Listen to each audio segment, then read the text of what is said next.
All right, guys, I have no clue what happened there. Shawn and I were in StreamYard. We were talking. We were doing fine, and we could not see any of you guys. So we are starting a new stream. So I'll try to get Shawn back in here in a second. And then we will pick. I'll see if I can get Shawn in here quickly. I'm going to go ahead and put, can you guys all hear me now? Are we good? Are we good? Hopefully Shawn gets back in here. I am going to grab Austin Eckler here for Shawn once we get him back in. Shawn has him ranked 138. We're picking here at pick 149. So we'll go ahead and get Eckler in. And yeah, we'll try to get back to rolling here. All right, Shawn, I think we're all back. Yes. I have no clue what happened, guys. StreamYard was working, and then we entered this portal where we were all not working. The chat wasn't working, but we're back. So, Shawn, gonna update you. So when you guys were off air, we took Evan Engram at pick 116, our first tight end. We then grabbed CJ Stroud and Justin Herbert. So we obviously have Stroud with Higgins. We have Herbert with Omari and Hampton. And then, Shawn, we were just on the clock before you hopped in, and I took Austin Eckler as our fourth running back. He was atop your ranks. We talk about Eckler. He's like an interesting guy, and also interesting in that he doesn't necessarily fit the type of, running back selection that I envision you making in this range of the draft board, but you're definitely ahead of market by about 20 picks. Yeah, that may even be additional technical error on my part in terms of getting some of the updates in last night. Partly I like him there because he was a little better last year than people think, especially before the injury sort of midseason derailed things, right? There was an injury issue in there. Also, I'm trying to get some non-rookies for most of these teams so that I'm not drafting just full zeros across the last 5 or 6 picks. Yeah. And just looking at where he fits compared to, the other guy that I do have like 6 rounds have ADP because I don't understand exactly why he's going where he is. Well, we can discuss that in a second. Jalen McMillan goes. Jalen Knoll is here, though, if you want to double stack CJ Stroud, Brenton Strange, Pat Freiermuth, some of the other running backs you mentioned. What do you think is the angle here? Do you have a preference between getting Knoll and having that versus the other options? I like getting Knoll here, especially on a CJ Stroud team. I've been clicking a lot of Knoll, so it's hard for me to say no to him, especially on a Stroud team at ADP. And, after our slow start at wide receiver, I think going, Higgins, Burden, Knoll, and getting that rookie upside with the veterans at the top of the board is a really nice way to round out that room.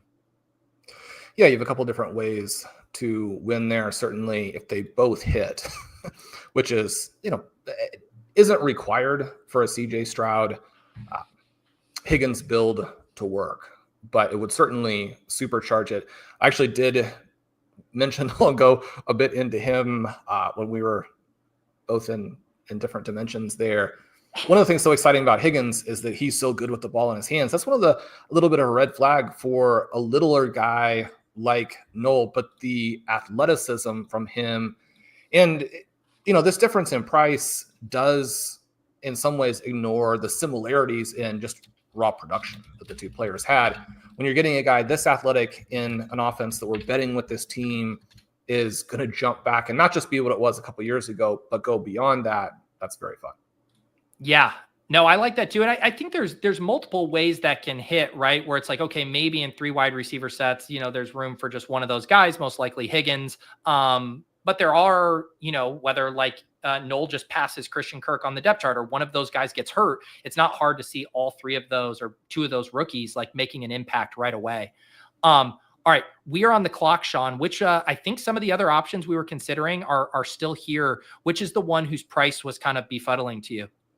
Well, JK Dobbins should just be a lot more expensive. Jarquez Hunter and Dylan Sampson are phenomenal prospects who like if they can get the work, then they're going to score huge points. All three of those guys, very fun picks. Yeah. So talk about the Dobbins one, like outside of, we saw he did a visit with the Broncos the other day. It seems like he left without a contract, although it doesn't mean something might not happen. Obviously very good. Last year emerged as the top Chargers back. Why isn't he on a team? Why is no NFL team said, like, let's go bring JK Dobbins in, especially when there are teams like the Cowboys, like the Bears, you know, who didn't invest anything really in the NFL draft. What's going on with Dobbins? Some of it, I think, is just the weirdness surrounding the consistent injuries. And we had the report last year where he had met with the Chiefs. They don't sign him.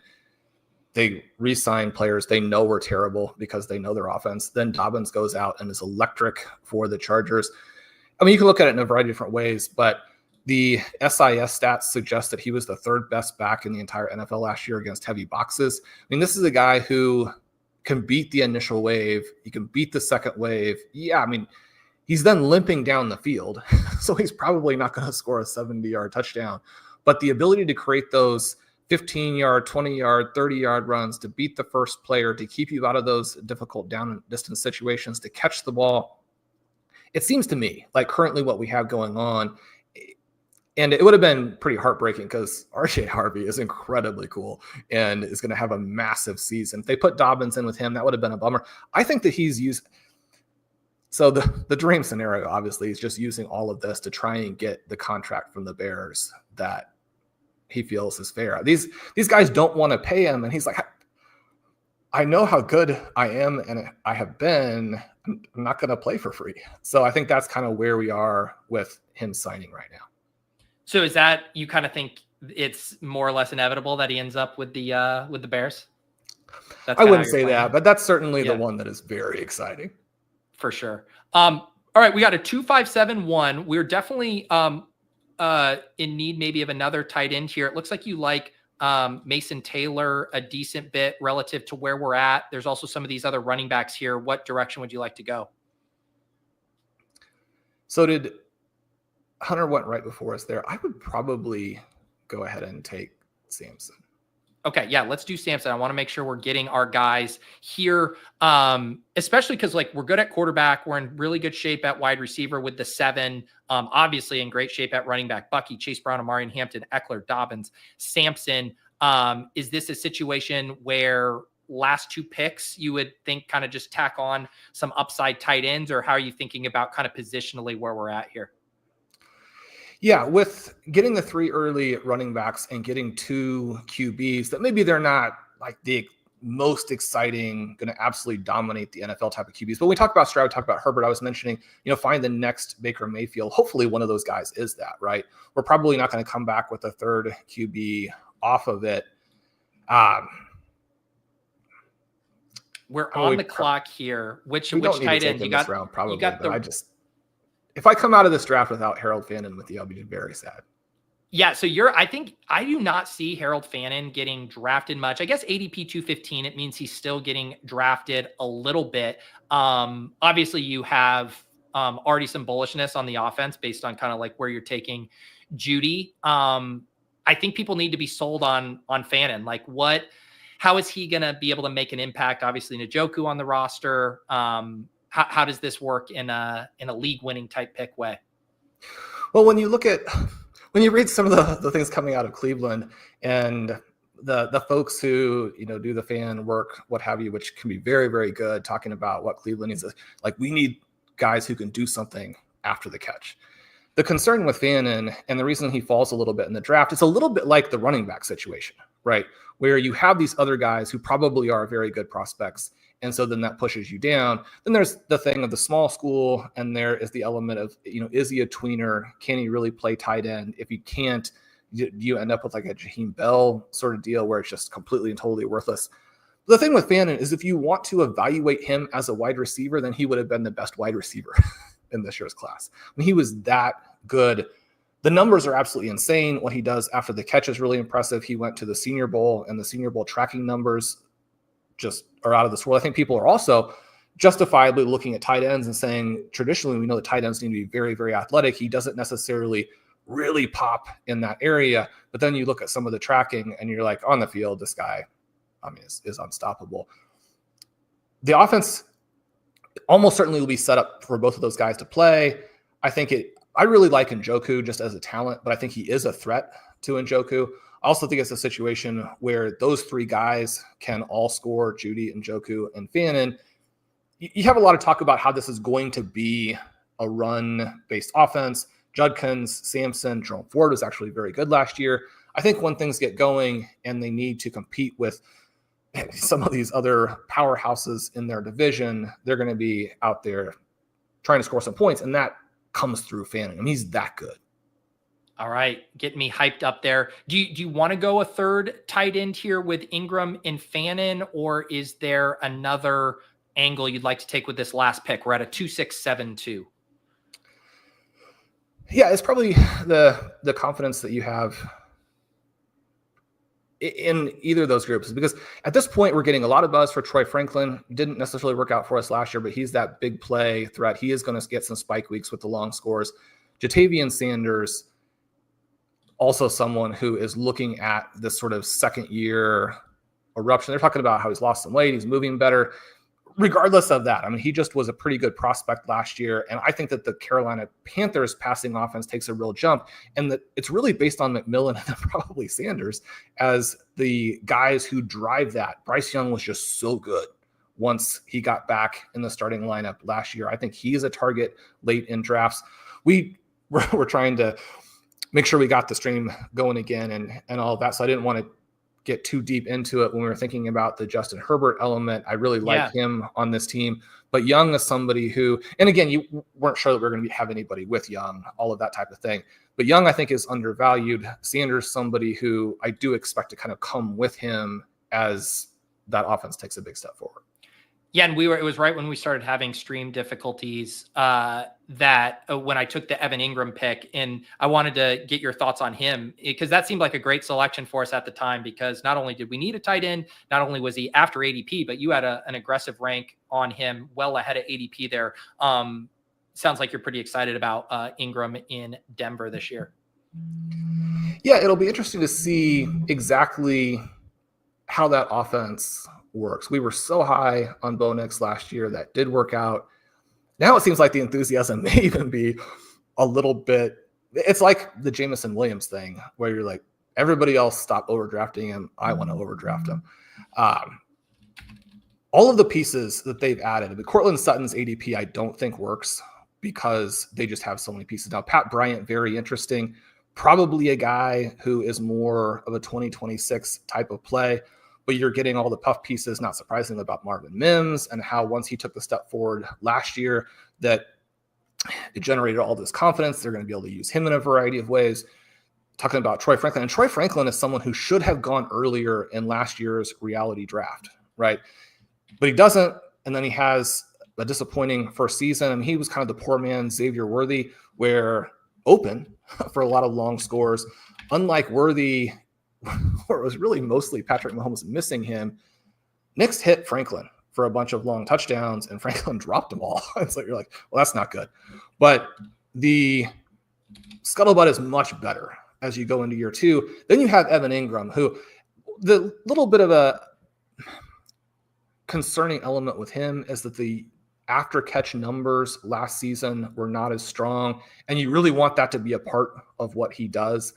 And yet in the past, you have just better numbers in those areas. One of the things people talk about is that, well, some of that has been created by offenses where he would catch and there's no one around him. It's like, yeah, that's exactly what the Denver Broncos are going to be this year.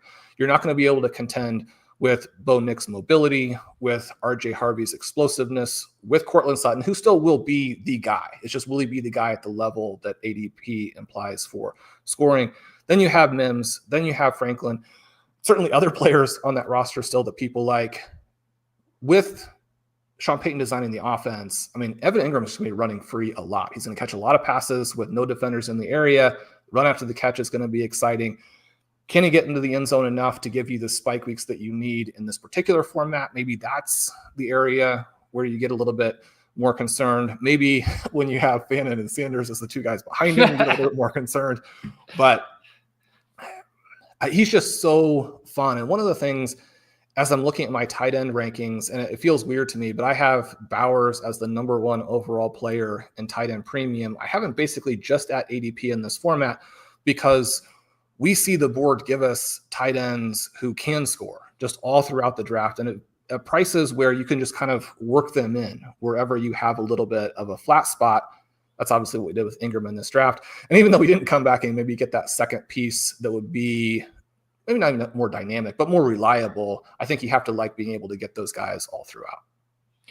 I want to recap the team here, but I also want to squeeze in this question. You know, Pat and I were having a long conversation with the chat about the Dallas backfield before you came on. And so this is fine here. Sent on a $5 super chat. Thank you, sir. And he's wanting your thoughts on the Dallas backfield. Do you have an angle that you're playing it? Didn't come up for us in this draft. Yeah, I'm pretty excited about Blue. It is something where if they had drafted Brashard Smith, you'd be really excited because Brashard Smith has all of the additional pieces that you would want and is someone who, because he's just recently transitioned, you're thinking there's a lot of additional there as well. But one of the articles that I do have coming out will be a Blue piece. It will talk about all of these similarities between him and Achane, right? And you go back and you look at what Achane is now, and it seems somewhat ridiculous that people didn't know what he was going to be. And yet there were reasons to be skeptical about that. Certainly a lot of people are scared of the small backs. The small backs have been a big part of the zero RB, both work and the strategy for the last 15 years. I really like those guys. They continue to hit for me. The prices that you get on smaller backs, specifically because people are worried about them, really eliminate the problems that you get with small backs. That's what we're seeing with Blue here. If Blue were a little bit bigger and they had the depth chart that they have, I mean, he would be going so early in drafts. He's got unreal speed. He was really fast at the combine. He was like, that wasn't fast enough. I'm going to rerun it in the 4.2s at my pro day. He's a fantastic receiver. He's going to create some big plays. He probably isn't a guy, and that's the part that's maybe a little bit different than Smith, where maybe doesn't have the background, have the skills to handle a huge workload, but those other guys don't stop him from being involved immediately. When you think back to the Dolphins situation, right? It's like, oh, well, Raheem Mostert scored 21 touchdowns. How can you say this isn't a guy who would block? Well, Achane was scoring right away because even with that, Mostert and Wilson were not the kinds of guys who would block, completely box out a player like Achane. That's a similar situation we have in Dallas. Those are not the kinds of players that are going to box out an electric rookie, and the rookie doesn't need as many touches to score as those players because he is so much more dynamic when he does touch the ball. Love it. Thank you for that, Shawn, and that super chat there.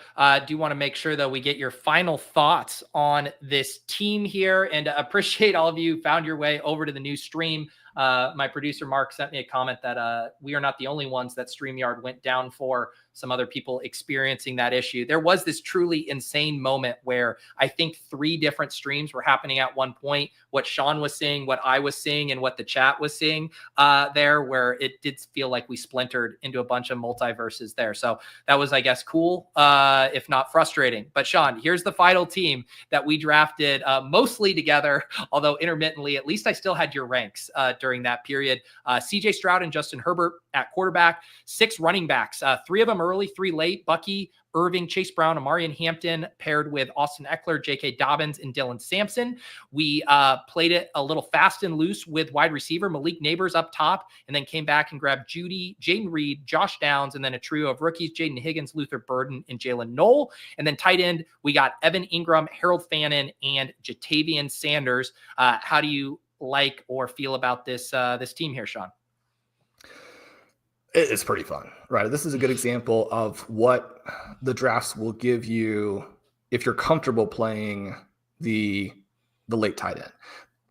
Having Evan Engram stay healthy and score some points is going to be very important. But this team, for me, is very loaded up at running back and wide receiver. You're going to dominate those positions. You mentioned playing a little fast and loose with the receiver. One of the reasons why I was interested in taking those 3 guys early, seeing what would happen, is that once we do that, then I'm just not nearly as concerned about trying to get the actual ADP values and the receivers as I go through relative to ranking. That's one where then I just default to the rankings and say, let's get the rankings guys, because that will then fill out a lineup I feel very comfortable with. If those guys play the way I expect them to, then that running back wide receiver combination will be so exciting. The point totals. I'm really excited to watch this, because even though we don't necessarily expect Stroud and Herbert to carry the team for us, there is potential for them to emerge this season. I mean, obviously Justin Herbert, fantastic QB over the long haul, but as a scorers, right? And from that perspective, this is what I was hoping to do when you and I drafted together. Yeah. And it's, a lot of times, and you've brought up this comment before about when you're thinking about ADP and you're thinking about rankings, that a lot of times you find yourself in situations where, look at these, these targets you have, like Judy and Reed and Downs and Higgins, like you, based on their ADPs clumped up, you're like, if you just draft at or around ADP, you're probably going to be able to get two of these guys.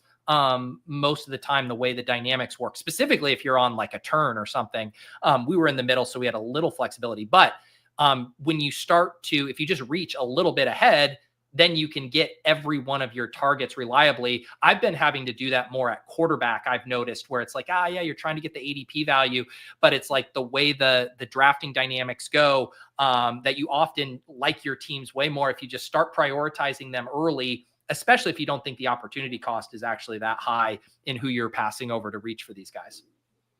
Completely agree. Yeah. It's fun to get him in that mix, especially when you've done something a little bit unique. Those running backs are so much fun. It is. Yes. Very fun team. And I think that's one of the fun things about this year too, where I know a lot of times when we were drafting in previous years, I think the dead zone RB year was a really fun year because there were all these places to like zig and zag. But I know it was one of the years where it just felt really tough with the wide receiver avalanches. It felt like you kind of had to draft in a specific way, a specific positional order to kind of emerge with a viable team. And this year it does really feel like a choose your own adventure. Basically, whatever positions you want to prioritize, you can kind of make that work the rest of the way, which makes drafting in 2025 so fun. And it's always incredibly fun drafting with you, Shawn. This was a treat to get you back on here. Obviously, we drafted off your ranks, which people can get access to over at RotoViz. When we were going down with the stream, I was mentioning Stealing Signals, a terrific pod you do with Gretch, obviously Overtime with Calm. What else should people look out for from you over at RotoViz? Well, I had the biggest article that I've ever done, a 12,000 word full plan for 2025. A couple weeks ago, I may do an update for that. But usually, Pete, as you know, it's all of the individual articles, building these guys up, explaining the big priority piece at the end, kind of doing it in the reverse order. Now those individual articles are going to be coming out, have a similar piece, not 12,000 words, but for Dynasty as well. So excited to be able to explain why I have weird rankings at some different points along through that big draft plan. Yeah, I'm excited to do it. I was drafting off of some of your rankings earlier. I was telling the chat and was having fun, getting into some different builds and stuff. And, again, when you are reaching for rankings targets, you kind of get funneled into these different areas, as opposed to if you're always drafting off of ADP, you can kind of get really overly comfy and familiar with certain parts of the board. So very much recommend that. And one of the things I love on this show, drafting with Pat off of his ranks, drafting with Leone off of his, drafting off of yours. And then we're going to bring Reebs on here right now, and we're going to draft off of his ranks. So I love getting that variety. Shawn, we'll have to do this one more time, at least this summer, and without technical difficulties. So we'll be in touch, but thank you for making time today, and we'll catch you next time on the Banana Stand. Yep, this was awesome. Thank you. All right. See you, Shawn. All right. LordReebs, we battled through StreamYard crashing. We got a new stream up. We did manage to lose a good chunk of viewers. Funny how that works when the stream goes down. But welcome, nonetheless, to Best Ball Breakfast.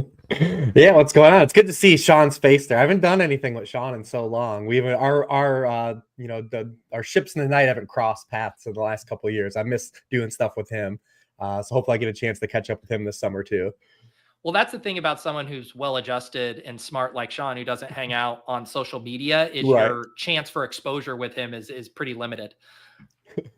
Well, yes, man. I don't think I'll be on in the next 5 days, so allow me to say happy early birthday to you. I know your birthday is coming up. Hopefully, I'm the first person to wish you happy birthday. You are. I think April might have wished me happy birthday, but she wishes everyone happy birthdays all the time. So I don't know if that one counts. But look at you. I mean, that's a true friend. Getting a pre-birthday wish 6 days before your birthday. That's very nice. I'm allowed to ask, how old will you be this year? Are you getting to 40? Are you hitting 40 yet?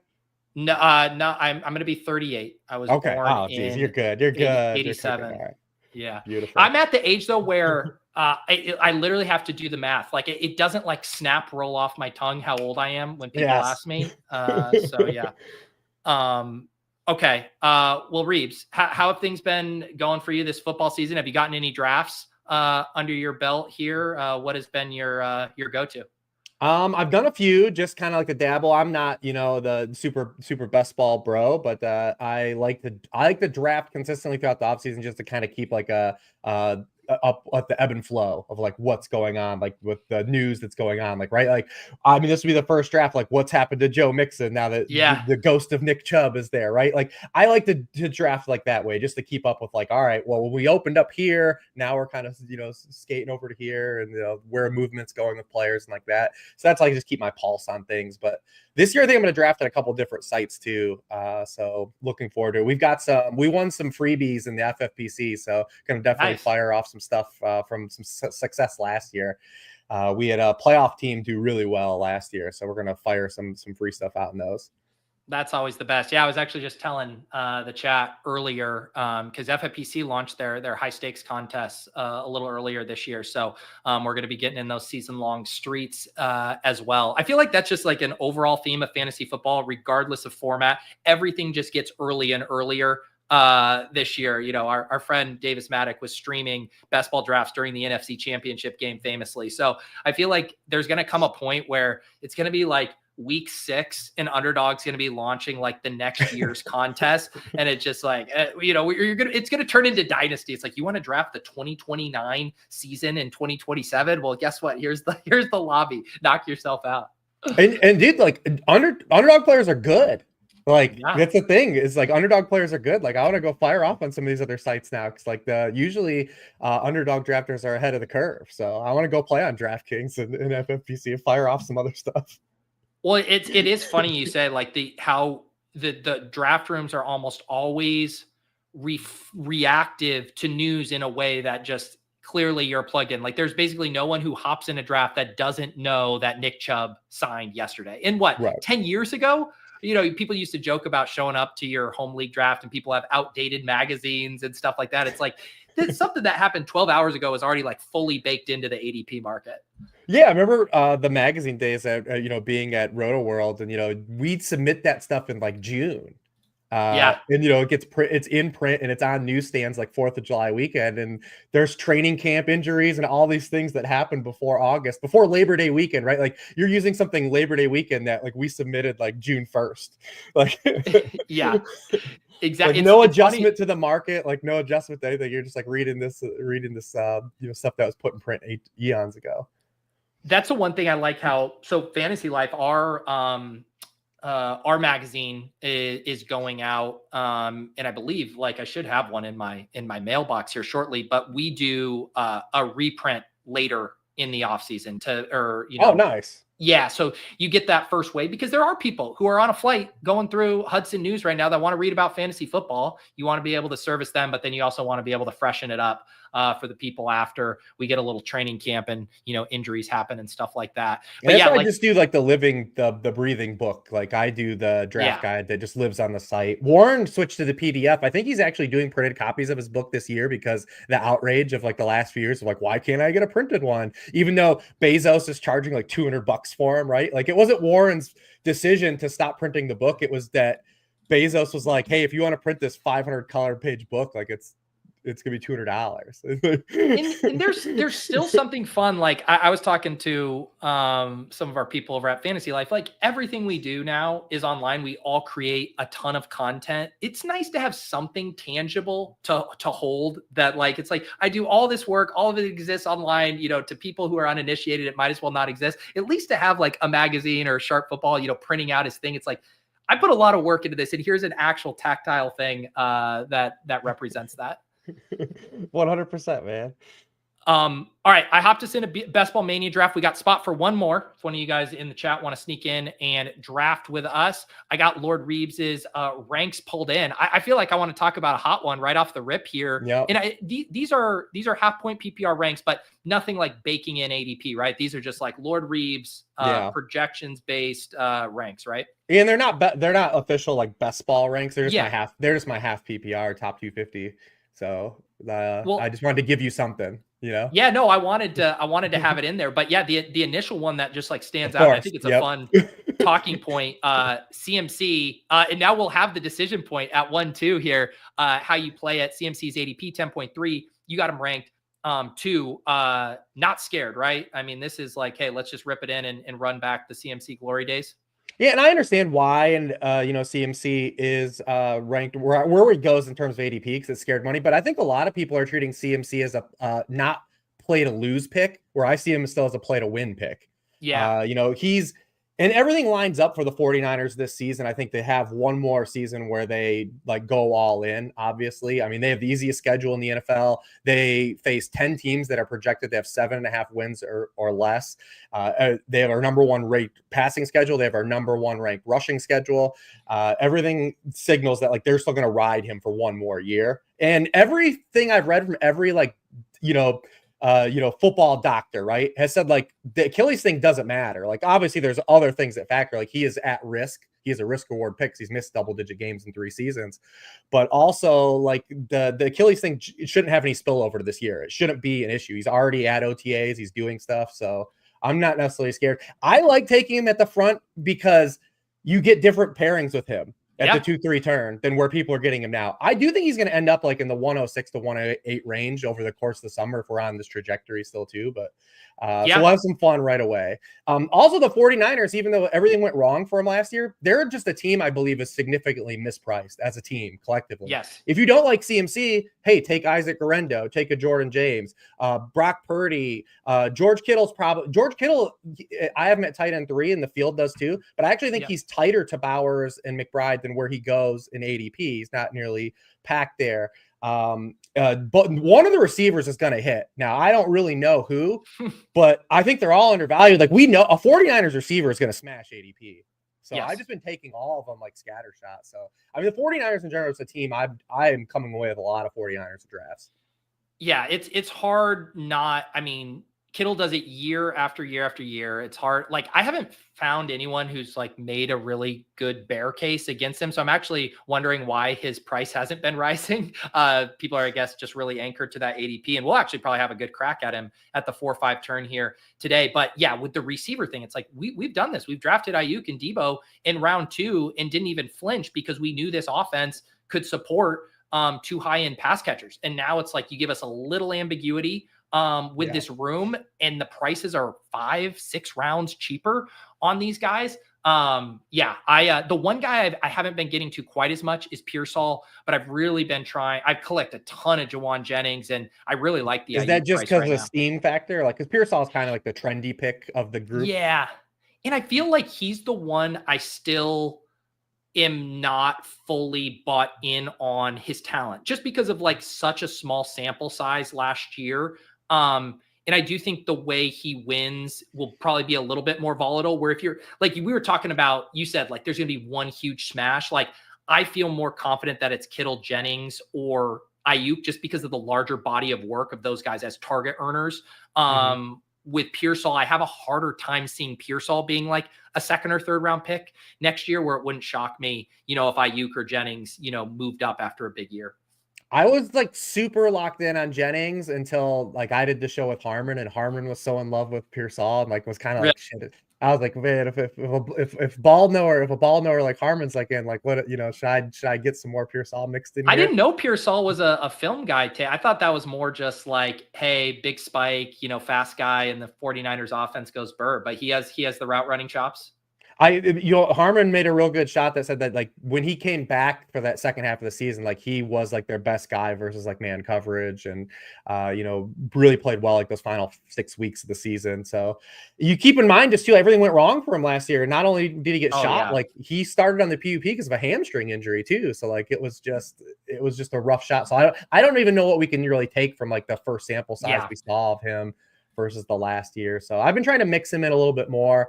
Ayuk just for like the factor of like, hey, it's a best ball format. We don't care about really eating the roster spot, but maybe the final 5-6 weeks of the season, he's back 100%. We're getting those spike weeks, right?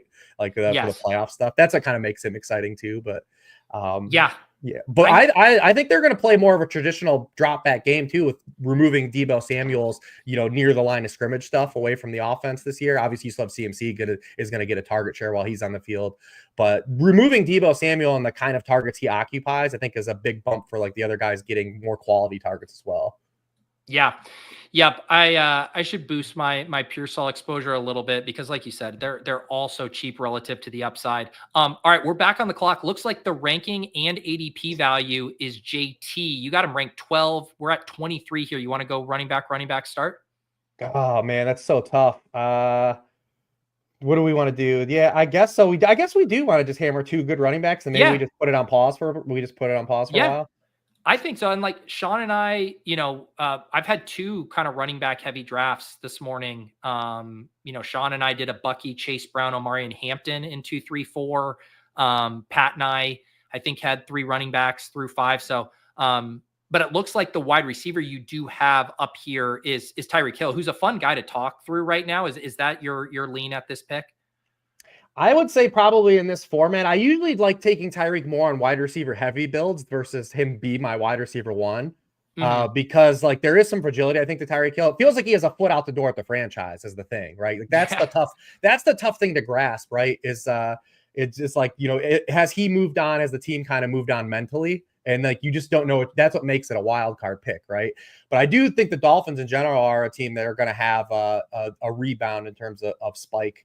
I think Jonnu's probably the one guy that's a little overvalued in that offense. I do think we'll see Waddle and Tyreek get some more downfield stuff. Everything kind of cratered in on itself because they couldn't punish teams with the run like they did in previous years at Mike McDaniel. Tua faced so much too high safety stuff. And when you go to 2 high safeties, before the Dolphins are just like, all right, well, we'll run the ball on you, right? And last year they couldn't run the ball at all, and it really just kind of caved in on itself. They just lacked all the explosive plays. They only had 3 passing touchdowns from outside the red zone all year. They're dead last in the NFL.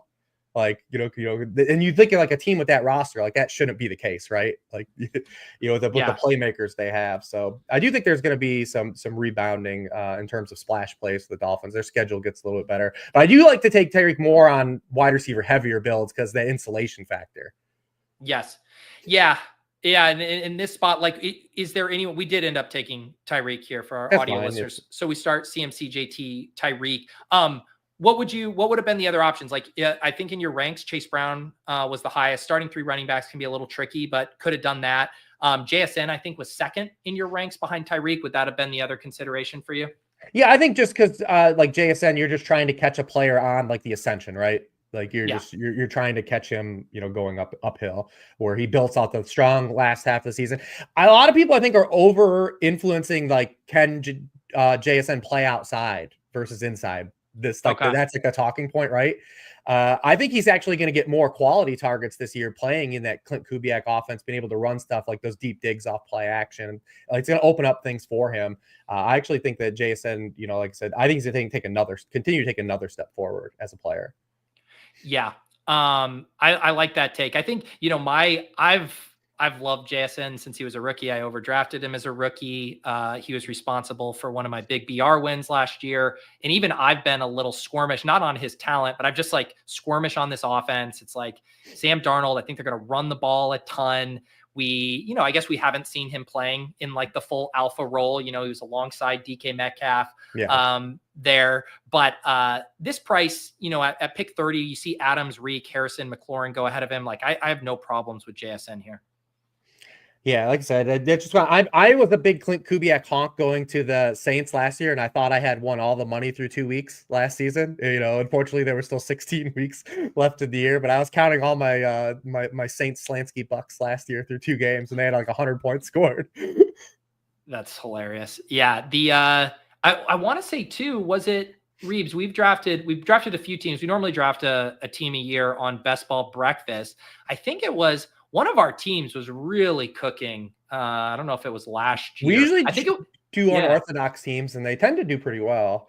Yeah, I think it was, remember that team we kept trying to set up the double stacks? It was like AJ Brown, Devontae Smith got sniped, and then we tried to set up another double stack. It might have been Seahawks even. It got sniped, but the team turned out really well. But we'll definitely do another one of these towards the end of the summer. It was 2 years ago, I think, on my marathon to end my streaming 150. You were on.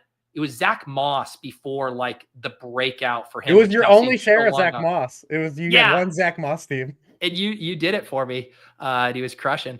All right. We are on the clock here. And this is the problem with what we did is that this pocket of running backs is so much stronger than the receivers.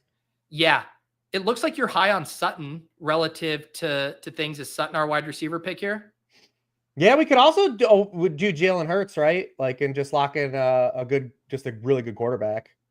Yeah. I like having the alpha quarterbacks. To me, this year, there's a bigger divide than previous years at quarterback. Okay. Let's do it. Because we don't have a lot of Konami guys this year. It's like a rare year where there just aren't a lot of really good Konami quarterbacks. Justin Fields is really the only guy. You have some guys that can add rushing, like a Drake Maye or a Bo Nix, but like those guys aren't full Konami guys. No, they're not. And Kittle went right before. So we grab Hurts there. So CMC, JT, Tyreek, Hurts. We'll see what crunches. And Hurts is a guy that I'm not, because you don't have to stack Hurts. No, absolutely not. Not with how many. And Goddard, though, is always available pretty cheap, too, if you want him. Cortland Sutton, Zay Flowers, probably the options here. Do you have one you like?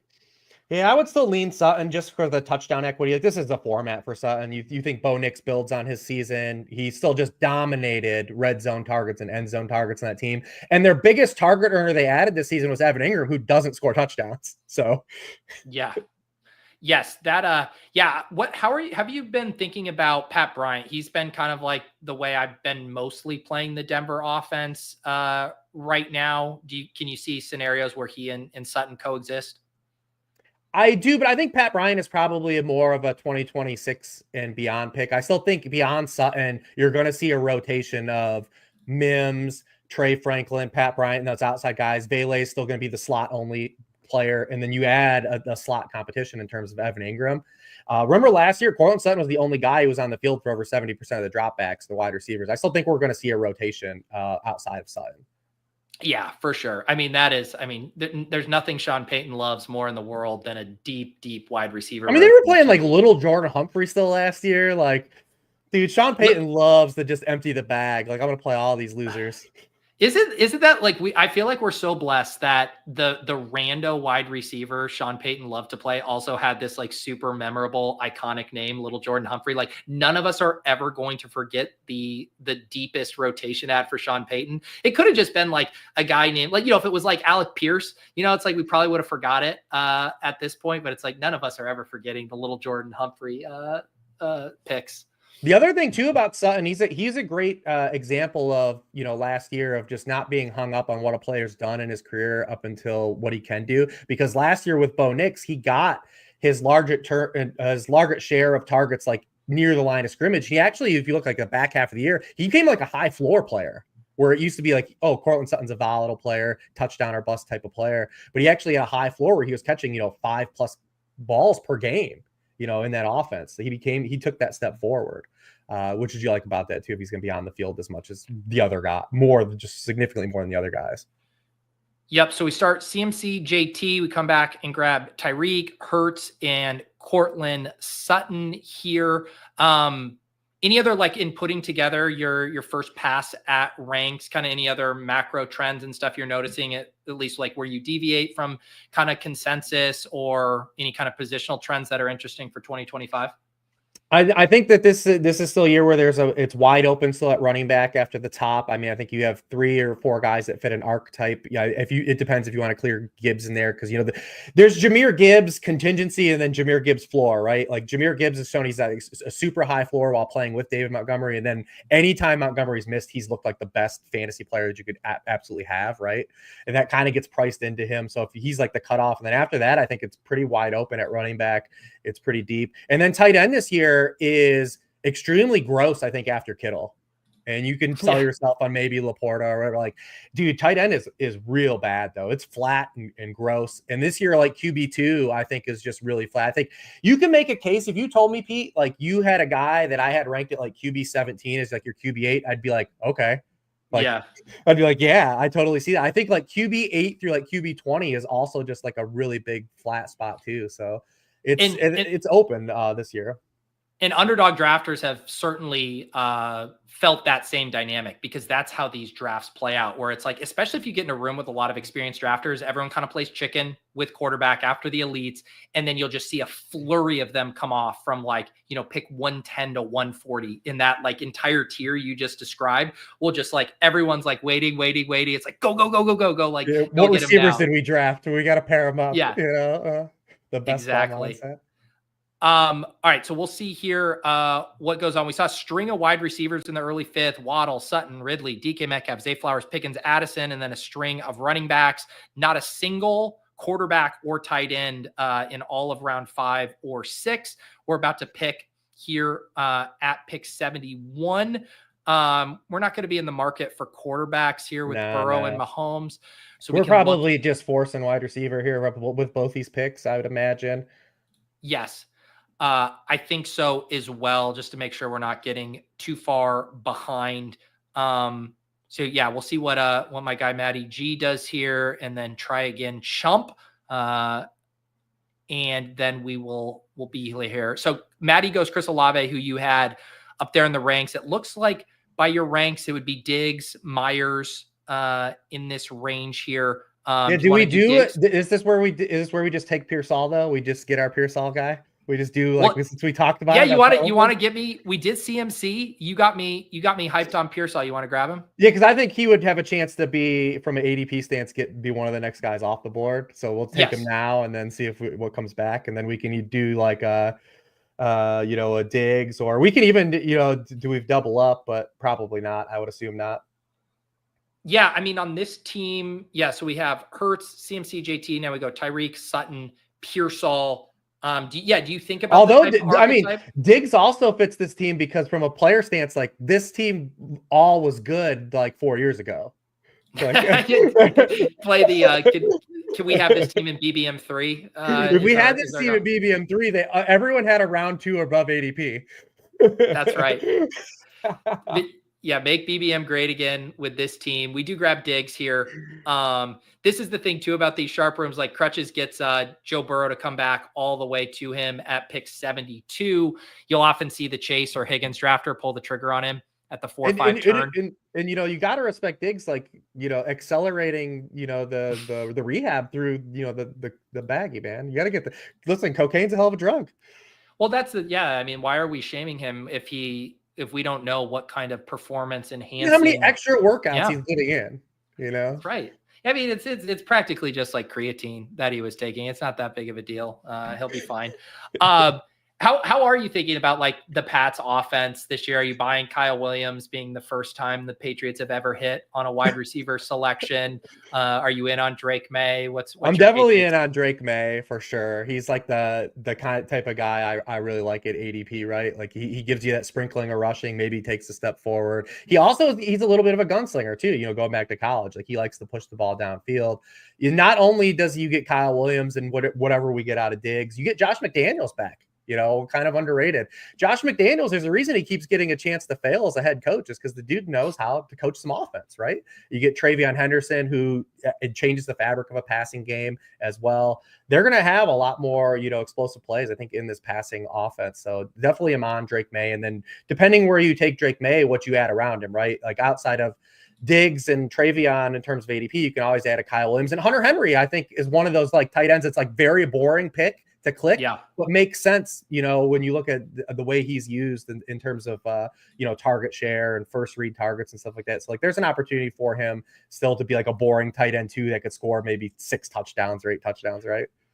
Well, for sure. Because the way I think about, you were talking about how gross some of that tight end tier is. Like when you get to that range, you got your K Dottons. It's like, to me, I'm not even like, I'm basically clicking New England tight end, Tampa Bay tight end. I'm not even like, I know I don't get the points, for who was it? Austin Hooper is also scoring, but more just like, if this offense ascends, if the Patriots and Drake Maye smash their ADP, this tight end is going to catch a couple extra touchdowns that were probably not baked into his ADP. So it's just like, take me along for the ride with this offense and the tight end. Yeah, that's how I've been treated too. I think the gap from, we talked about Bo Nix. I think the gap from Bo Nix to Drake Maye is a little too wide. Very similar ways they score their fantasy points. Like May even offer maybe a little bit of a higher terms of ceiling as well, just because the Broncos are such a good regular team. Like you look at Bo Nix last year, he only had 2 games all season where he finished higher than QB8. Like he was more of like a floor player. Whereas you think a format like this, like that's fine when you were drafting him last year at like QB 20, but now that you're taking it as like QB, 8 to QB 10, like that's not the type of player you want to take at that spot. Yeah. Yeah. That's an interesting thought there too. And yeah, I mean, I guess like people feel a little bit better about the weaponry in Denver, but the problem is Denver's a really good team. Like there's a really good team. The Patriots, even though with a step forward, probably still have to take a step forward. Like we don't think the Patriots are going to go from worst to first, right? Basically. No. We're hoping for a competent offense, like an offense that can get, like the way you think about the NFC South teams. It's like, you're just competent enough to get in shootouts where the score's like 34-30. Like we just want the Patriots to be able to score 30 points in a loss. Like that's all we want at this point. Yes, 100%.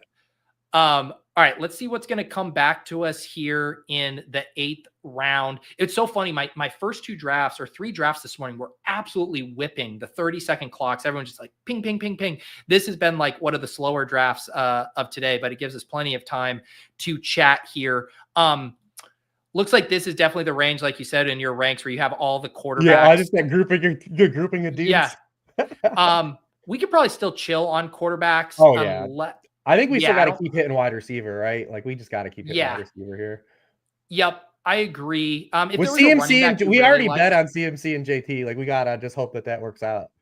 Yes, all the tight ends here too. But yeah, so wide receivers by we your could rank, go tight end as well too. We could set up a May double a backdoor May double. You always can. Kelsey, you have ranked pretty high. By wide receiver, you have like Shaheed, Christian Kirk. I do love Christian in this format as well. Like he's the type of dude in season long I'm not going to be happy to own because you'll never get him right in terms of what week you start him, but he's going to be on the field full time in this offense, like bar none. And I know I just listened to you and Shawn talk about Jaden Higgins a little bit at the end of the last show, but Christian Kirk is going to be on the field full time in this offense, and you're going to run into default some good weeks with him. Yep. I also don't think I think we can go running back here. It looks like you have Jaylen Warren ranked really high. I think we could definitely take Jaylen Warren as our 3rd running back here, or one of the tight ends. You could come back, grab another wide receiver. Yeah, I'm definitely an island in the Jaylen Warren versus Caleb Johnson debate. I just think Jaylen Warren has way more outs than Caleb Johnson. Let's do it. Yeah, and talk about that. I think most people, or at least what the market is basically saying, is business as usual. Caleb Johnson is now Najee Harris, and like nothing has changed. That's basically how it's being drafted. And my one thing is, let's say on face value, we get that right. And that's the case, correct? Mm-hmm. When were you ever happy to have Najee Harris? Not that one game that he caught 13 passes from Ben Roethlisberger. If that's like the cleanest argument is that he just becomes new Najee, and that's fine because you're getting him cheaper than where you got Najee, but like no one, you're getting a touchdown dependent player in an Arthur Smith offense that we know now that they had Aaron Rodgers, like this offense is going to be slow. But what if the Steelers just aren't good?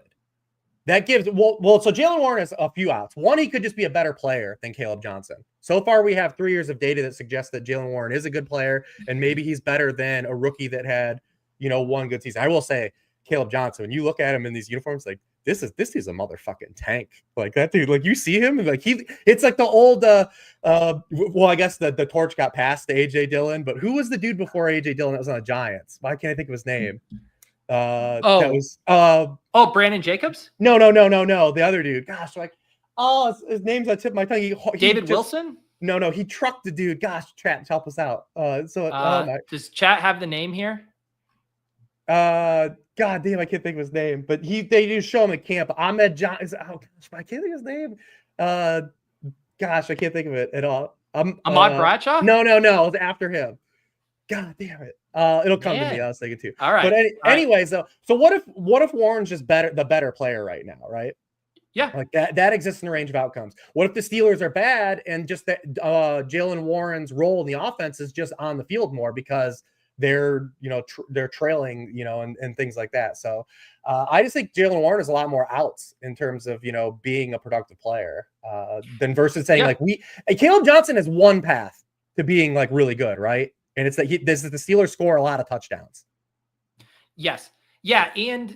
And I guess the counter or the difference between Caleb Johnson and Najee is Caleb's profile would indicate he's a little bit more reliable of a pass catcher, which would overlap a bit with Jaylen Warren. And it's like, but Najee is a good pass catcher. He was at Alabama, and he was to start his career in the NFL until they got Jaylen Warren. The chat is trying to throw out other names: Ron Dane, OJ Anderson, CJ. I'm gonna get this. Wayne Gallman, Rashad Jennings. It was right before the Gallman days. Gosh, you guys are gonna be so mad when we pull this too. I can't. I don't have it in my bag, so you're gonna have to pull this. All right, let's see here. I'll recap the team. Jalen Hurts still holding down for us. Andre Williams. Oh, the guy from BC. Yes, yeah. Thank you, Andre Williams. Gotcha. Yes. But that's who Caleb Johnson is. When you see him, like when they're showing him in these OTAs, I'm like, look at this human. Like, what the hell is this dude? But remember, I was like, every time we've had one of those guys, like he hasn't really been that good at the NFL. But okay, yep. Andre Williams. That was I remember that was my first year playing Dynasty football when he came into the league, 2014.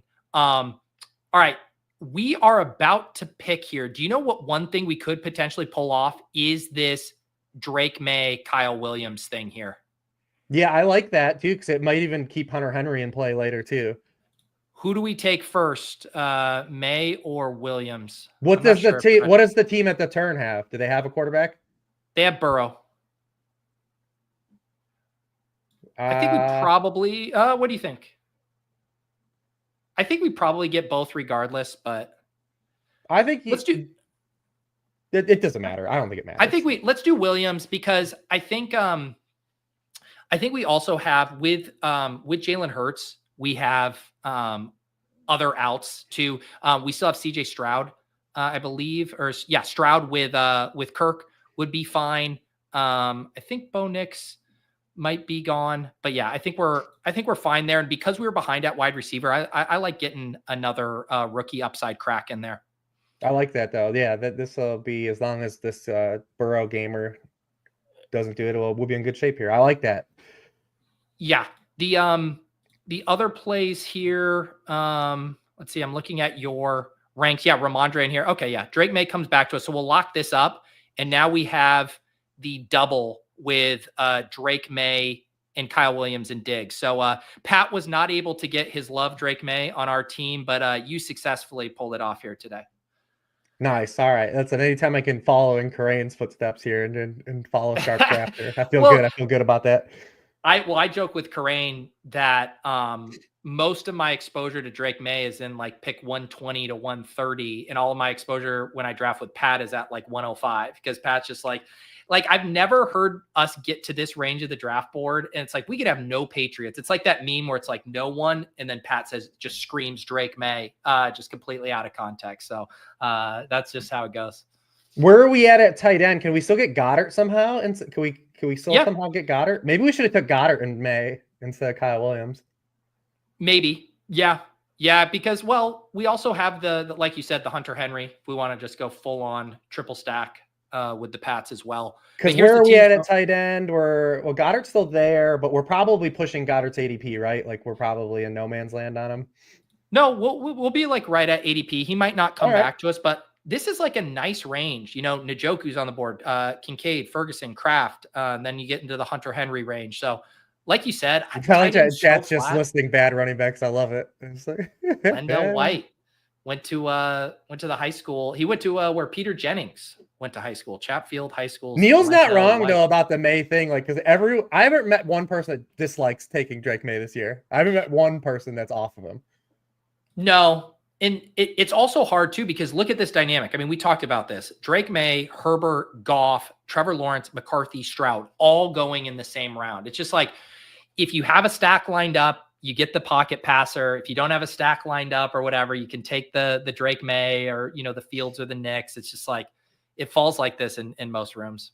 Yeah. And I think that there's something to say that. Like, sometimes the, slappy pick is a good pick. It's like, sometimes we do know, or we get a few right, the collective us. Yes. The thing that makes it a little harder for a quarterback to be a slappy pick is like, I feel like there has to be some steam to their price where it's like rising to a place where you're like, this makes me uncomfortable right now, where it's like, I have a hard time saying the Drake Maye price makes me uncomfortable. Like, I feel like we need to get him inside the top 100. Like, he's going ahead of Justin Fields. And you're like, okay, all right, this is getting a little slappy now. We're trying to draft the next Justin Fields. Maybe we just take Justin Fields.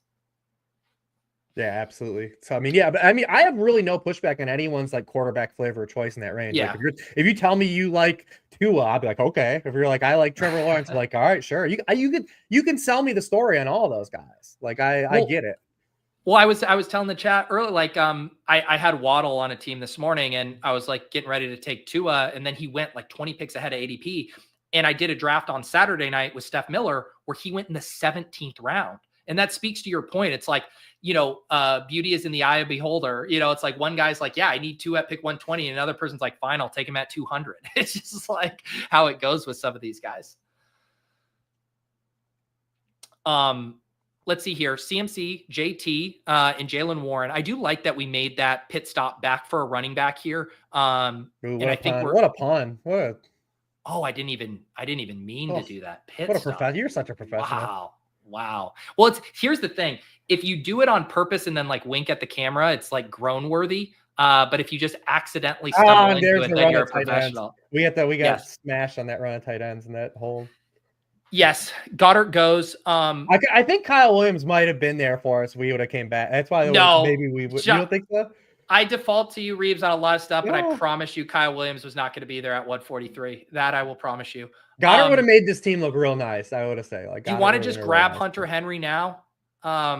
He'll come back to us at this pick 146 if there's someone else you want to grab. You like Bigsby, Eckler? Nothing real great there. Nothing really stands out. I would say, yeah, we can just take Henry. Is like Tucker Kraft still there too, though? Like, no, likely by ADP, the tight ends are likely Pitt, Strange, Ertz. It's real bad. And then, we're in good shape at wide receiver. I don't think I don't mind Brenton Strange either as like the dart throw. It's just hard to tell yourself that Brenton Strange is gonna be like the top 2 target guy on that team, right? With them adding, Travis Hunter. Do you want to grab a 4th running back or like a likely or Strange here? Here's the pie, the $1 million thing here is like maybe literally is since we already bet on CMC over Bijan, do we do Tyler Algier on this team since we already bet? I love doing those thought experiments. Let's do it. Since we already chose CMC over Bijan, then we just try to get the Bijan handcuff. No, that's one of my favorite things to do there. Yeah, especially when you pull up a guy like CMC. A lot of teams taking Garendo in this range. We're obviously not doing that. And I think we have Henry. We're going to take 2 more tight ends on this team. Yeah, this will be a 3 tight end team. And we're done at quarterback. We're in great shape at running back. We caught up at wide receiver. So, this is one of those teams where you might be able to pull the Mike Leone once told me he's 4 tight end curious. This could be a 4 tight end curious type of team.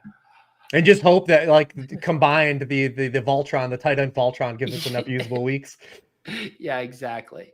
I mean, tight end is absolutely heinous this year. Like I understand why, Bowers and McBride are pushing the ADP they are. I'm not really comfortable taking those guys because I just don't like to play that way. Because when you take a tight end that high, your opportunity cost, like the only out for you is they have to destroy.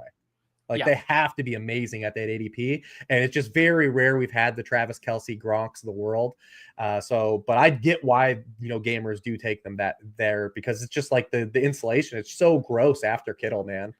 The way I described it, I wrote up a piece for Fantasy Life where I was talking about why I've been gravitating to 3 quarterback, 3 tight end builds together. And it was like every time I click Brock Bowers or Trey McBride or even George Kittle, I love that individual click. I click it. I feel so good. I'm warm and fuzzy. And then at the end of the draft, I'm like, man, that 2v2 on like if I would have gone Goddard versus like Bucky Irving instead of like Trey McBride and Braylon Allen, I'm always like, man, I sure like the other side of that 2v2. But God, and that's why it just puts your brain in a pretzel because it's like those guys, they can be such smashes, but what it means for overall roster construction this year is really hard because the pockets of value in the draft for tight end, it's right here. It's like rounds 12 and 13. And so if you're foregoing that pocket, it makes your teams feel a little less strong overall. And it's not hard to make the teardown case for either of those top guys. Obviously, McBride. It hasn't been an NFL thing with McBride. McBride hasn't scored touchdowns yet in the NFL, but you go back to him his last year at Colorado State. What do you have? 90 catches and 1 touchdown? Like this is like an ongoing thing with him now through college. And then Bowers gets the upgrade with Geno Smith. But like, what if that offense actually has like 100 fewer pass attempts than it had last year? Like that also exists in the range of outcomes. Yeah.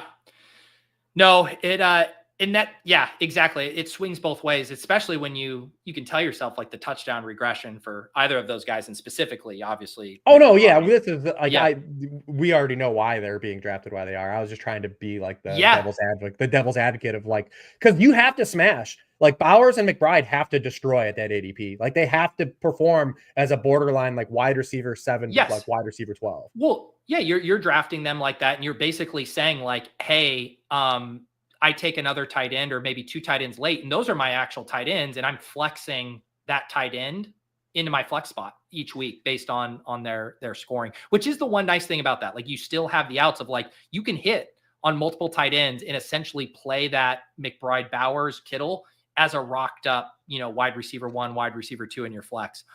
No, that's not true, AW, about all second round picks because the opportunity cost, like you're taking a tight end over a running back wide receiver, which is just, it magnifies the miss so much. Like that's the problem is the opportunity cost of the other positions.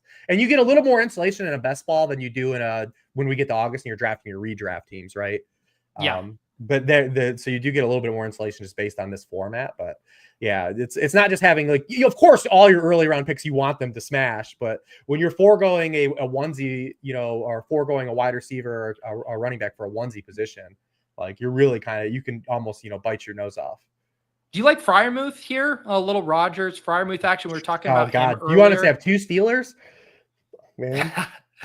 I mean, those would be the 2 Steelers I'd want if I was doing it. I'm just going to put them in the queue. In your ranks, Wan'Dale Robinson. We were talking about Miles Sanders earlier. What do you want? Yeah, a tight end is that bludgeoned, right? Like it's just killed. Yeah, there's Chig, Gesicki, Schultz, Taylor. Oh God. Let's lock up one there, and if you want to, we need a receiver, right? I mean, we got 6. I mean, we don't. I think we're for sure doing one more running back. We're for sure doing one more wide receiver, for sure one more tight end. Who's just best on our boards here? Who's best on the board? You have Wan'Dale Robinson as your highest ranked player. I can't do that. No, we can't do that, right? You can't get. We've had a lot of talk about Miles Sanders. You're high on. We're not taking him though right here. Hey, you got to give me a name. All right, I would say Atwell or I'd rather take like a bet against like saying if Devontae were to miss time, a 32-year-old receiver, something like that. Atwell was really good last year. There's a reason they brought him back. Yeah, he's I know I think Leon. I guess Leggett could have been good there too though. I could have done Leggett. I could have done Leggett too. Hey man, just for the rule of cool. Like I want to just hang out with Xavier Leggett. Exactly. I want to record a podcast with Xavier Leggett. Yeah. No, this is like, and again, I will preface this, and Reebs mentioned this at the top. These are, standard half-point PPR ranks for people, drafting home leagues. These aren't specifically catered to underdog, best ball, ADP, where obviously there's different considerations. So I'm not going to hold. Yeah, because Rich in a traditional league that's not best ball, like you're probably not drafting another tight end, right? Like you're not drafting another quarterback if you take Jalen Hurts. Like, but best ball, you're always you're not just rolling one QB. Yes. So like it changes the dynamic a little bit. Yes. And it's gross at any position this late in the draft. We have 3 more picks. We're at a 2-4-7-2. I think we're good at quarterback with Hurts and May. We have CMC, JT, Warren, and Algier. Can definitely get a 5th running back. We know we're going to get a 3rd tight end here. So that's 2 picks. And then it's kind of a luxury pick. Like we legit, I think, could go 4 tight ends on this team, or I think we could do, an 8th wide receiver as well. Yeah, I wouldn't mind throwing one like running back dart too, like, whether it just be like we have room for a running. That was including a 5th running back for sure. Yep. Like this might be like a Keaton Mitchell team or something, like some bullshit, right? Like you just hope a contingency. For a while, Keaton was going undrafted, and then just some of the recent positive news out of camp about how he's been looking. Now he's kind of routinely drafted in the 18th round. And he's like the type of guy in like this format too that makes it fun, because even if Derrick Henry were to get injured, you're still going to see Justice Hill be the primary third. Like he's got all the passing down stuff locked. Yeah. Like that's just his role. So Keaton Mitchell is obviously not Derrick Henry, so you can't just say him in the Derrick Henry roles. Just a slight size difference between. But you hope that you get enough big plays. You just have to get around into enough big plays. Exactly. Let's see. Any other because you've been drafting a lot more than me. Who are like the running backs you're throwing like these round like 16 to 18 like dart throws on? Like who have been like your dudes that you've been grabbing the most? You know what? Like Taj Brooks or something. So I will say, Pat Bryant has been one of the wide receivers, him and Jaylen Knoll for rookies there. As far as running backs, we had a big, long discussion about Miles Sanders with the Pat draft. I've been taking him. I like Jarquez Hunter has been a guy I've been taking. The same thought with kind of what we did with Tyler Algier. I've been doing that with Will Shipley a lot. I like getting him behind Barkley. But I feel like I haven't been super concentrated. Late, mainly spreading my bets out. Nice. I've only done a handful of these, but I take Jermaine Burton in the 18th round every draft. Really? Okay, you're gonna have to sell me on that. I mean, it's just you're getting a Joe Burrow player, a year 2 wide receiver, a 3rd round pick that obviously has big playability. He's just a dickhead. Like you just hopefully the drumbeat has been nothing but positive on him though. Like they're going out of their way to talk about him. Like I think he's gonna pick up steam over the summer. But we know it's a team that inherently they want to play 3 wide receivers, like the Zach Taylor offense, and you can say Gesicki's their 3rd wide receiver, which is fine too. But in a round 18 pick, like I've made worse bad picks. Hang on, we're on the clock here. Do you have so like Sanders or Dylan Sampson at running back, like a Chig, Schultz, Mason Taylor? I would say like a Jatavian Sanders or something here is fine. Yeah. Do you have do you like Taylor's opposite? Oh, Taylor's opposite our New England in week 17. Okay, yeah, do Taylor. Yeah, let's do that and get that bring back on our big New England stack. I mean, you can make a case Taylor could be 2nd on that team in targets this year. Obviously, it'll probably be Breece Hall, but you can make a case for Taylor being 2nd on that team in targets. Yeah. Let's also see. You mentioned Keaton Mitchell. I haven't been taking him. He is here as well. If we wanted to do that. I think let's do the running back here, and then we can kind of just have a luxury for our last, complete dart in the late 18th. Yeah, because we can't take get-ins because he's gone too. Well, we bet on Taylor anyways, though. Yeah. Do you have so running backs by your rank? Sanders, I would say Braylon Allen's long gone, right? Long gone. Yep. Yeah. Which of these guys? Sanders, Sampson, Keaton Mitchell. Chat screaming for Nick Chubb. No, we already drafted everyone that was good 4 years ago. We can't take Nick Chubb on this team too. Quick. Keaton Mitchell. Keaton Mitchell it is. Beautiful. You're like Shawn. Like sometimes I have to decipher like who does he really want? Who's the red herring? But we get Keaton Mitchell here. Yeah, I like that too. Would have been fun. I also don't think Justice Hill is a bad best ball pick because we said his role is locked in. And if they just keep playing on primetime as much as they do, because Justice Hill, I swear to God, he scored every primetime game last year. That's it. Like, how do you think? Because like, I feel like the Chiefs, the Bills, the Ravens, they've all done this to an extent over the years where in the playoffs, they have that guy. For the Bills last year was Ty Johnson. You mentioned Justice Hill. The Chiefs have done it with Jerick McKinnon previously where they have, or Samaje Perine last year, where it's like the guy gets kind of underutilized in the regular season, but when the chips are on the table, like this is the guy they want out there on the field. And I think it makes it hard to evaluate from a best ball perspective. We're not getting playoff. We're not getting week 19, 20, 21, 22. Like, how do you think about, because the chat was talking about Ty Johnson earlier as well. How do you think about those guys whose production might be like more playoff focused than it is, season long? Well, they're also the best ball format makes two archetypes that I typically hate drafting in season long better. And it's the receiving only back, the guy that like has, because like we said, like even if Derrick Henry get hurt, like Justice Hill probably doesn't become a 20 touch guy, right? Like they're going to keep him in his role. They don't change him, right? Like we saw this with the Patriots backs from like yesteryear forever, right? Like the Deion Lewis, Shane Vereen guys, like those guys don't become like 200 touch running backs. So you hate owning those guys in season long leagues because you can never get like the game script game right when you put them in your lineup, right? You're at the mercy of that. And the slot dependent wide receiver, it also becomes better. I brought up Christian Kirk, who we took. Christian Kirk's better in a best ball because he's going to have like these lean weeks that drives you crazy. And you're going to be like, I just caught like a 4-week down stretch of Christian Kirk where he got me 6 to 8 points and I'm going to bench him. And then he has like a 2 touchdown game. And you're like, what the fuck, Christian Kirk? But there's these other guys like Jayden Reed and Josh Downs and Khalil Shakir, who are, I think, like the best of that archetype, are better in this format than they are in weekly leagues, than managed leagues because of that, because they're going to be, because those guys don't play in 1 to 2 wide receiver sets. I had a thread of a couple weeks ago. Through 2 years, Jayden Reed has been on the field for 7 pass routes and 1 to 2 wide receiver sets. 7 through two years. It's just hard for it, but that caps your ceiling. You lose like 100 routes over the season, 100 plus routes over the whole course of a season. Josh Downs, 25 pass routes through 2 years and 1 to 2 wide receiver sets. Khalil Shakir, 29 the past 2 years. Like over the course of a season, that kills you. But in a best ball, you just get to take up, because these are clearly good players. Jayden Reed, Josh Downs, and Khalil Shakir have all shown they're efficient, good players. They're capped because of the position they play.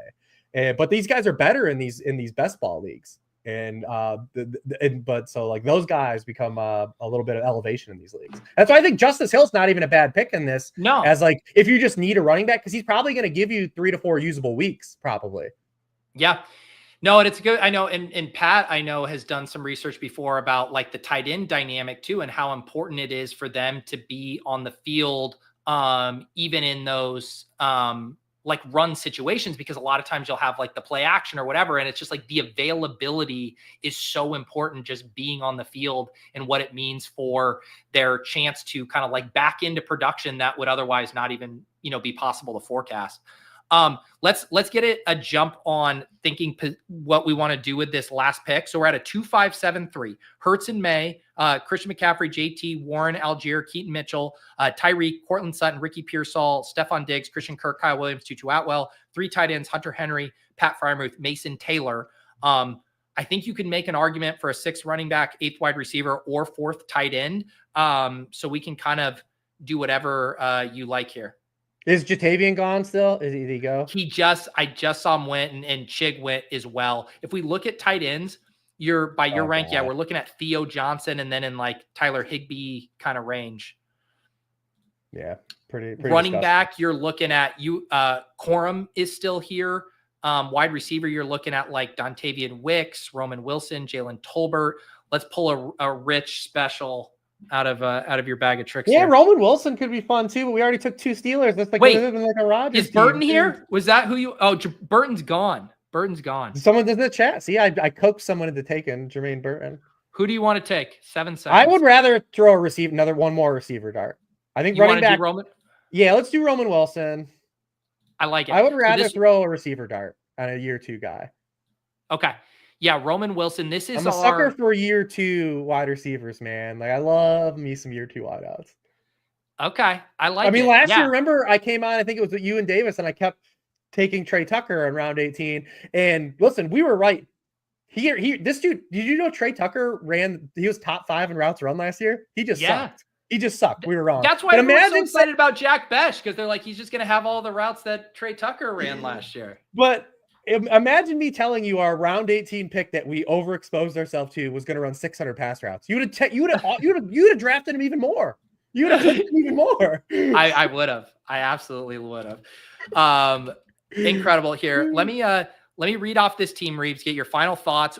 We do Hurts solo, naked Hurts here. We get a Drake Maye kind of mega stack with Diggs, Kyle Williams, and Hunter Henry. We bring it back with Mason Taylor. Our running back, CMC, JT, Jaylen Warren, Algier Keaton Mitchell. We got Tyreek Hill, Sutton, Ricky Pearsall, Christian Kirk, Tutu Atwell, Roman Wilson, and then the other tight ends, Freiermuth and Taylor. So big bet on the Patriots, big bet on the Steelers, naked Jalen Hurts. How do you feel about this squad? I like it. I think a couple swings. I think maybe at the one turn, since we already had a Drake Maye stack, maybe we could have done a Diggs plus Hunter Henry versus what we did, and maybe we take Goddard there, right? And we have the Goddard Hurts stack too. Maybe that's one. If you look back on it in hindsight from 10,000 feet, you're like, all right, we could have done that, and maybe it would have been a little stronger. But overall, it's fun. I like it. It's a team that definitely you will not see like a lot of pairings of these players together for sure, which makes it fun. No, it is fun too, and I like I've been experimenting with CMC at the front at the one that with a top 6 pick because of that. Because I think he's going to climb, and then you just try to pair him with some guys at the 2-3 turn early. But well, yeah, I mean, like how many, in this contest right now, there are not going to be many CMC JT teams. Like it just, I mean, Pete, there's a world where those guys score 40 touchdowns. I hope that world exists for this team. That world happened in 2022, but we hope it happens. Hope it happens now. No, I love it. And the Omega New England stack is very fun there. Maybe we could have done like Dylan Sampson opposite Pittsburgh for that week 17 matchup, but we got some correlation in here. Little blend of, we got some rookies still, Mason Taylor, Kyle Williams. So we got a little rookie upside in here. I like it, Rich. You got me off my normal beaten path. Yeah, it's all about having fun in these and just opposing, like you said, the thought experiments or just like the pairings of players, what you can kind of manipulate. And I always like coming here and throwing you guys off your games because you guys are such well-oiled machines from like a best ball stance, like you and Pat and Dave, all you guys that spend a lot of time together drafting teams. So I like to come and just be like a wild card and kind of get you guys thinking about some weird shit. Exactly. Speaking about the underdog sickos out here, I noticed the Schnauzer 2 is now live. $3 20 max contest, $500K in prizes, $100K to first. So there you go. I know people were fiending for another low dollar contest there. So the Schnauzers 2 now in your lobbies. But Rich, let people know, obviously over at Sharp Football, they can get all of your work. Anything else people should keep an eye out for? Yeah, so I'm almost done with my book chapters, and then once I'm done with the book, which goes into Warren's, the big preview book, which I said is going to be available for print this year too. I moved downhill for like the living, breathing draft kit. Like post 4th of July, I'll be putting out basically 4 to 5 articles a week that go in the draft kit, and we're doing like this big promo run. So I want to give anyone that's still listening here or catches this, on the playback, if you want to use promo code Peter at Sharp Football, you can get the draft kit for $1. Wow. So whoever is still hanging around and is not appalled by my CMC rank, you can go and use promo code Peter, and you guys can hang on for a summer for $1. Yeah, there you go. You'll spend a worse dollar, I promise. Yeah. Let the record show I'm not getting any affiliate royalties from this promo code. It's just LordReebs using my namesake, and then I will sue him when this promo code is wildly successful. But no, take advantage of that. Reebs, appreciate you. You know how to butter me up, right? You wish me a happy birthday at the top of the stream, and then you bookend it with naming a promo code in my honor. So thank you for that. Yeah, always, man. Happy early birthday. You're one of my favorite people in the industry to come spend time with in real life and on these streams, just drafting teams. Do you guys have any East Coast trips on tap this year? Not this year. Not really planning it. I might make it to New York for flex, but it's been a weird off season where like my summer is really packed up. I would love to make it back every year to especially your neck of the woods. Like that's my favorite part of the United States. The Cape and the Vineyard Cape and the Nantucket and Vineyard stuff. Yeah. Yeah, we were talking about lobster rolls in the chat earlier. You gotta come out here. We'll go get a lobster roll this summer. Yeah, you can't beat a good vineyard lobster roll either. That's right. They killed that thing 15 minutes ago. I know. Nick was asking about the link for the promo. Do you have to have a link or specific, or will just the promo? No, so just when you check out, just use promo code Peter. Just like there you go, like Peter Parker, whatever. Yeah. Yes, guys, appreciate all of you that migrated over to the new stream. Never ideal when the stream crashes, so appreciate it. And yes, this week my usual shows off and on the clock. Tomorrow with the Badge Bros, we'll have the Swolecast. Wednesday, Best Ball Bash, where one of you YouTube members can win a spot to hop on stream and draft with me, followed by a randomizer with Ron Stewart, the great Ron Stewart. Excited for that. Otherwise, the normal stuff on the channel. You guys can subscribe. We'll be back next week for Best Ball Breakfast, hopefully in uninterrupted fashion. Otherwise, have a great rest of the week. Thanks to Reebs and Shawn for guesting. Pat, as always, Leone should be back next week. We'll see you next time on Best Ball Breakfast. Peace.